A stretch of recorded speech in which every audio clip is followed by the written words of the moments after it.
بسم الله والصلاة والسلام على رسول الله. طيب نحن كشعب سوداني بنعرف انه مشاكل التمرد اللي هي من استغلال السودان لحد اللحظة الآن اللي نحن عايشينها دي، وكل مشاكل الصراعات الغبلية السبب بتاعها لما نرجع ونتمعن بيكون حاجة واحدة بس. النظام بتاع الحكم السائر في البلد هو اللي بيولد التمرد من الاستغلال لحد الآن. الزول اللي بيجي بيحكم ده هو اللي بيسبب التمرد في أي بقعة من بقاع الأرض. ولو أخذنا مثلا كمثال، يعني نحن زمان الكيزان ديل غاشين لنا بالدين وبالسياسة.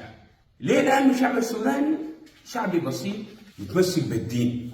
قمنا كده في الحياة في السودان وجدنا حرب الجنوب دي شغالة، وجدنا الكيزان ديل الناس ديل كفار، الناس ديل ما مسلمين، الناس ديل ما سودانيين، الناس ديل دايرين يغيروا الدين الإسلامي، الناس ديل دايرين يبقوا البلد دي فوضى، الناس ديل دايرين يحللوا الخمرة، الناس ديل دايرين يحللوا الزنا. فهو نحن كشباب، والله أنا واحد من الناس لما كنت داير أخلي مدرسة وداير التحق بصفوف المجاهدين وكده، يعني من خلال الدعاية والحملة الإعلامية اللي هم بيقودوها وبأثروا بها على الشعب السوداني من جانب الدين، بتكون حملة قوية جدا أي زول بيصدقها. من المنطلق ده أنا داير أرجع لكم يعني لحاجة مهمة جدا جدا، إنه أي صراع وأي حل بتقوم داخل السودان بتكون نتاج الحكم القائم داخل السودان، وبيكون سببها الحاكم ذاته وبيستخدم غطاء الدين من أجل المصالح بتاعت حزبه السياسية أو مجموعته الغبلية أو العرقية. كل الحروبات، والغريبة في الأمر إنه الحروبات دي كلها بيبدوها إلى الحرب الأسي الآن قايمة دي البدوها الكيزان يوم 15 شهر 4 يوم السبت، اللي انطلقت شرارتها بسبب في المدينة الرياضية بواسطة المجاهدين اللي هم حشدوهم وفاتوا حاصروا هناك قوات الدعم السريع، وأول شرارة وأول طلقة أطلقوها ضد قوات الدعم السريع. لذلك يا جماعة نحن عشان نحل الإشكالية دي بتاعت الصراعات الغبلية والتمرد لا بد من إنه الإصلاح يكون من الجذور، جذور المشكلة الحكم. لازم الحل اللي يكون في الحكم ذاته اللي بيصير بيه البلد. عشان كده نحن في قوات الدعم السريع عملنا رؤية للحل الشامل والسودان الجديد. الرؤية بتاعت قوات الدعم السريع اللي نحن عملناها دي، أول حاجة بترد على الناس اللي بيقولوا إنه والله الدعم السريع ده داير يحكم، السيد قائد قوات الدعم السريع داير يبقى رئيس السودان، وما عارف السيد الفريق عبد الرحيم داير يبقى النائب. لا ده كلام ما ليس له أساس من الصحة. ليه؟ لأنه قوات الدعم السريع عملت رؤية، الرؤية دي ما فيها إنه حيحكم السودان السيد الفريق أول محمد حمدان دغلو، لا دي رؤية. الرؤية دي إذا وجد القبول من المجتمع السوداني فبها نتناقش في الرؤية، نجيب رؤية ثانية، المهم نشوف في النهاية حل. لكن الرؤية دي بتدل على إنه قوات الدعم السريع هي قوات وطنية همها الأول والأخير المواطن وطريقة حكمه وسير شنو أموره. في النهاية الحكومة دي بتجري السير أمور المواطن. رؤية قوات الدعم السريع وبتجيب لنا دولة ديمقراطية مدنية فيها سيادة القانون، دولة فيها تنمية، دولة فيها ازدهار، دولة فيها سد حاجات المواطن، يعني كهرباء تمام، تعليم، صحة كده، يعني أي حاجة دايرة المواطن. الرؤية دي في الدولة أو في تنظيم الدولة ده ممكن إن شاء الله تتلاقي بإذن ربنا سبحانه وتعالى. طيب القضايا المطروحة قوات الدعم السريع شنو؟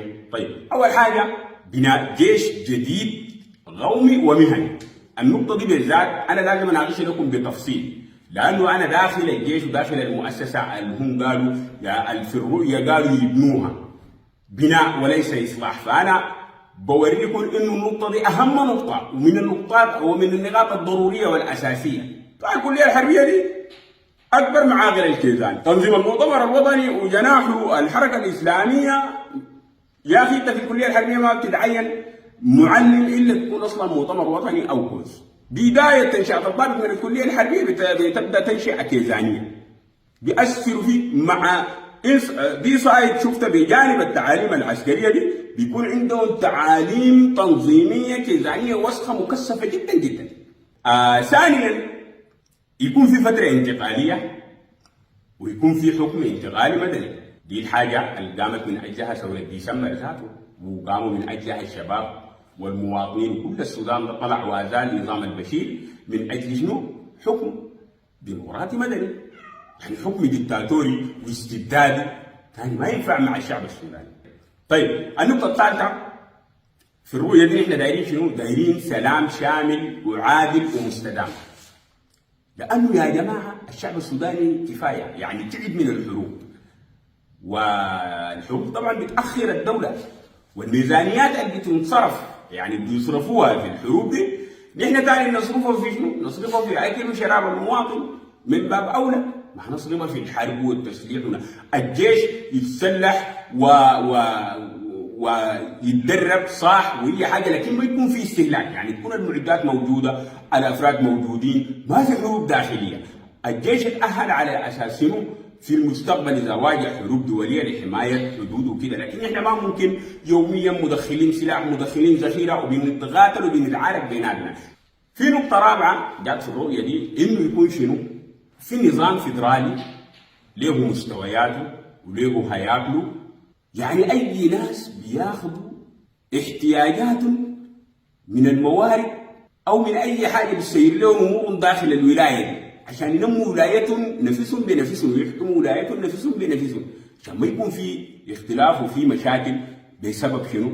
حكم الولايات من المركز للولايات البرة. بعد ذلك بيكون في تكاتف ما بين الولايات وما بين المركز العاصمه الخرطوم. يعني شنو؟ دي عندها الولايه دي عندها خلل في اتجاه معين تدعم من قبل العاصمه او من قبل بقيه الولايات، يعني يكون في تعاون. اي موارد السودان كلها تتقاسم على الولايات على حسب شنو؟ الناس الساكنين او عدد الناس اللي اصلا ساكنين هنا. طيب 5 يكون في عداله انتقاليه، يعني من اساسيات رؤيتنا هنا، فلازم يكون في عداله انتقاليه عشان يجينا شنو؟ حكم انتقالي عادل. طيب 6 لا بد من انه يكون في اجراءات وتراتيب للحكم الديمقراطي، من مثلا انتخابات لتعداد سكاني. لانه يا جماعه الحكم الديمقراطي ده لو كان اجراءاته وترتيباته يعني فيها خلل، معناها طوال نحن هيجينا حاكم فيه خلل. الحاكم ممكن يجينا بطريقه شبه ديمقراطيه او ديمقراطيه فيه يعني انتخابات، فيها انتخابات وفيها تعداد سكاني، لكن تكون اتبنت على اجراءات غلط. يعني زي زمان الكيزان دي بيقولوا في انتخابات، لكن الانتخابات دي اصلا بتكون معلومه شنو؟ النتيجه ليه؟ لانه اجراءات اللي بدت بها اصلا فيها خلل، قاموا بها ناس فاسدين، ناس يعني ما عندهم ضمير. فلا بد انه يكون في اجراءات وترتيبات مسبقه عادله فيها انصاف من ناس منصفين، ناس ما يعني عندهم انحياز لاي جهه، يقوموا بالاجراءات بتاعت الحكم الديمقراطي، عشان بعدين لما نحن ننتخب الحاكم ده يكون فعلا ده الحاكم اللي يختاره الشعب. نحن زمان في الكليه الحربيه قبل ما نتخرج كنا 3 دفع، كلنا بيسوقونا في طابور واحد بيودونا نرمي للشجره اللي هي المؤتمر الوطني. طيب دي ما اجراءات اسي يعني وترتيبات ما عندها اي اساس من الصحه، ما لا يصح الا الصحيح. انت بتسوقني بالجيش بتمشي تخليني اصوت وتقول لي يا اخي احنا دايرين ننتخب رئيس، طيب ما كان تجيب الرئيس ده اصلا ساي بدون ما تسوقني انا ذاتي، يعني لانه انت ما عرفت يعني انه انا فعلا دار الرئيس ده وما دايره. فمن المعروف يعني النظام السابق من فساد، وكان كل القوات النظاميه بيتم تدويرها في شكل تعليمات عسكريه للتصويت. ديل بيدعموا شنو؟ الحاكم بتاعنا اللي اصلا جايبينه الكيدان ديل وقاده الجيش الفاسدين ديل بطريقه ما، فبيزيد عدد الاصوات في تصويته وبعد ذلك بيفوز. لذلك يعني التاريخ الفات كله بتاع الانتخابات ده كانت الاجراءات كلها اجراءات فيها نوع من الظلم وإجراءات غير عادلة. لذلك لا بد من إجراءات وترتيبات للحكم الديمقراطي. طيب 7 قومية الخدمة المدنية وجميع مؤسسات الدولة. يا جماعة القومية الخدمة المدنية ما هي في النهاية بتخدم منو؟ بتخدم الشعب أو المواطن. لما ما تستند على قومية معناها ما حتخدم المواطن بنسبة 100% أو بإنصاف. معناها هي حتخدم شنو؟ حتخدم فئات معينة. الفئات دي بيكون عندها انتماء عرقي أو قبلي للخدمة المدنية، لذلك بيقوموا شنو بخدمتهم.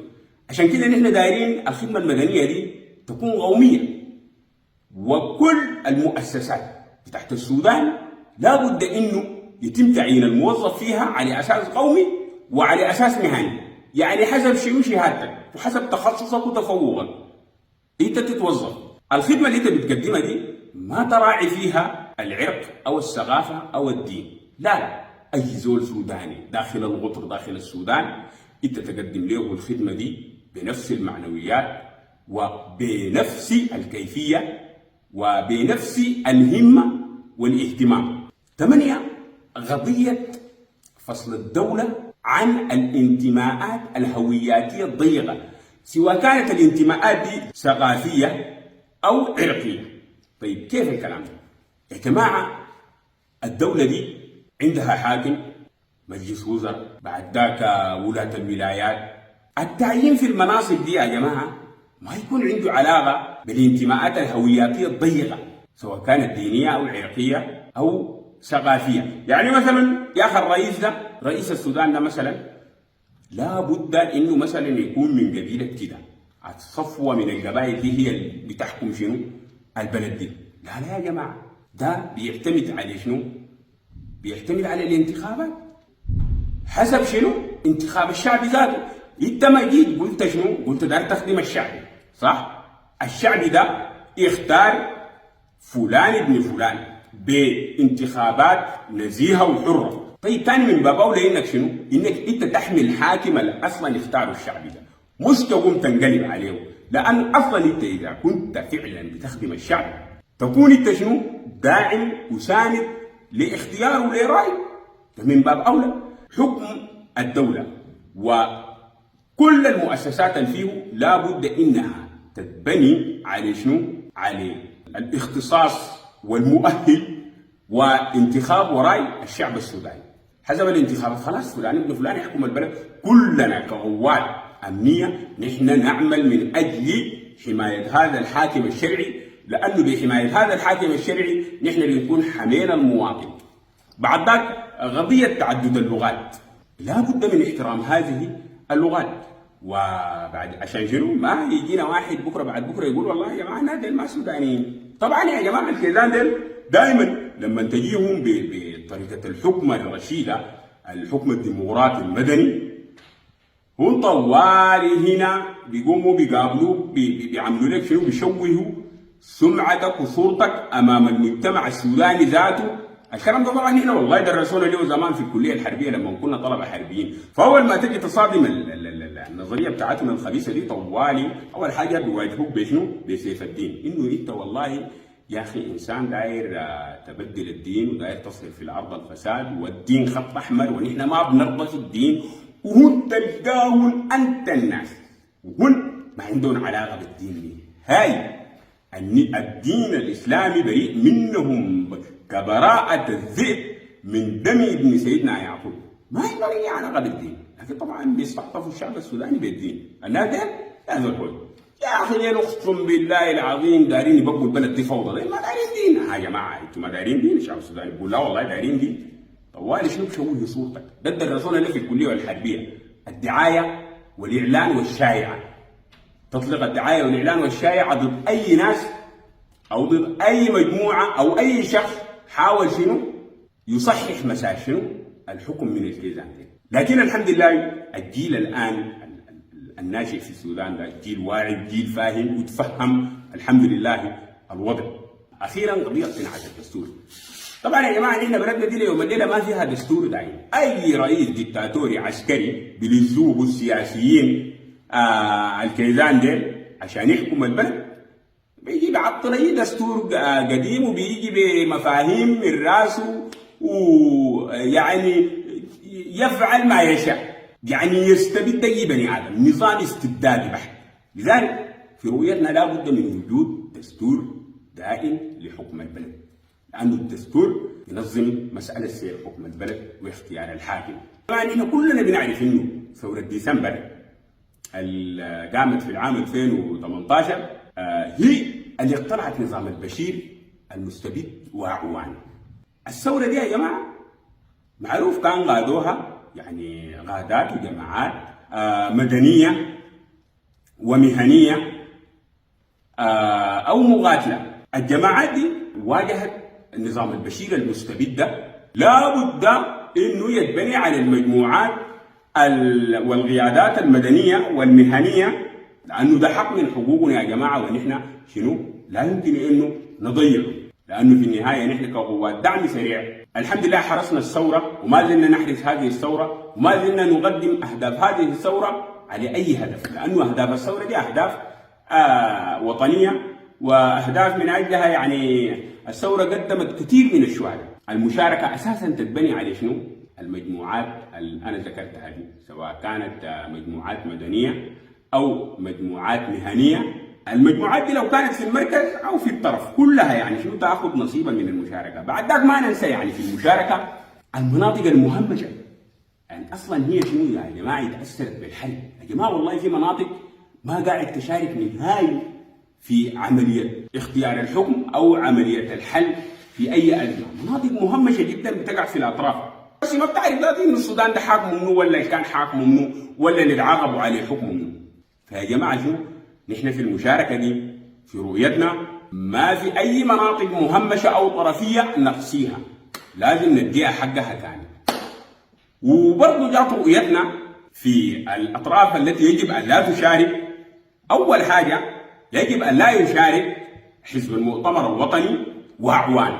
المؤتمر الوطني ده يا جماعه طبعا وعناصره من النظام الفايد او البايد ديل يا جماعه طبعا ادمغتهم دي ملوثه تلويث ايديولوجي سياسي صعب انك انت تصلحه. لذلك هم لو موجودين داخل الحل او المشاركه دي بدل انه يسخروا مجهود من اجل انه يطلعوا البلد من الازمه بتاعت الحرب اللي هم دخلوها يعني، حيكدسوا مجهودهم كله من اجل عرقله الحكومه الجايه ومن اجل عرقله شنو؟ الحكم الديمقراطي المدني. هذول المعروفين عندهم نشاط هدام قوي جدا جدا وعندهم خباثه ما انزل الله بها من سلطان، ونسبه لظلمهم واضطهادهم للشعب السوداني يجب ان لا يشاركوا في هذا الحل.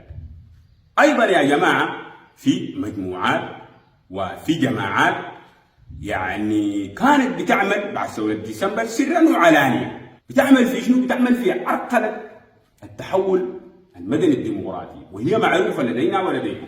ايضا يجب ان لا تشارك هذه المجموعات، وعشان الحكومه الجايه تلقى بيئه يعني مناسبه عشان تعمل من اجل السودان، لابد من اقصاء المؤتمر الوطني وعناصره والمجموعات والجماعات السياسيه اللي اصلا هي بتعمل ضد التحول الديمقراطي، ومعروفه هي واللي عملت ضد التحول الديمقراطي من ثوره ديسمبر.